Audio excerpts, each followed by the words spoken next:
राज्यातील शेतकऱ्यांसाठी आजच्या 15 ठळक बातम्या। उपमुख्यमंत्री एकनाथ शिंदे यांनी दिले निर्देश, पुढील 3 दिवसात लाडकी बहीण योजनेचा 6वा हप्ता होणार जमा। राज्यातील लाडक्या बहिणींसाठी आनंदाची बातमी। शेतकऱ्यांची दिल्ली स्थगित, पोलिसांनी फोडल्या अश्रुधुराच्या नळकांड्या, 8 जखमी 1 गंभीर।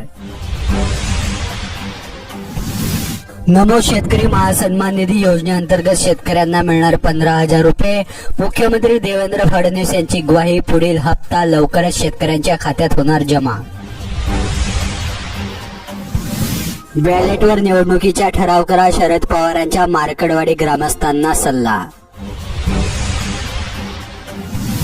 पेट्रोल डिझेलच्या किमतीत होणार मोठी कपात, पेट्रोल 90 रुपये प्रति लिटर होणार, पंतप्रधान नरेंद्र मोदी यांचे वक्तव्य।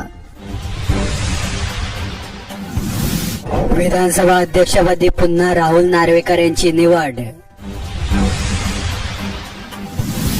विद्यार्थ्यांना घेता येणार आता ड्युअल डिग्री, एकाच वेळी 2 अभ्यासक्रमांना घेता येईल प्रवेश, प्रक्रियेला डीन मंडळाची मंजुरी। विरोधी पक्षनेते पद द्या, विधानसभा उपाध्यक्ष पदाची महाविकास आघाडीची फडणवीसांकडे मागणी।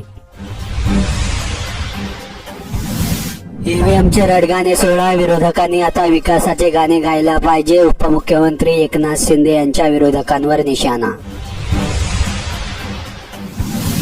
नव्या वाहनांमुळे शेतकऱ्यांना सुगीचे दिवस, शेतीमध्ये बदल, शेतकऱ्यांचे उत्पन्न वाढविण्यास आणि अन्न सुरक्षा सुधारण्यास होणार मदत। केजरीवालांची शीख मतांवर करडी नजर, 3 दिवसात 2 शीख नेते आम आदमी पार्टीमध्ये दाखल।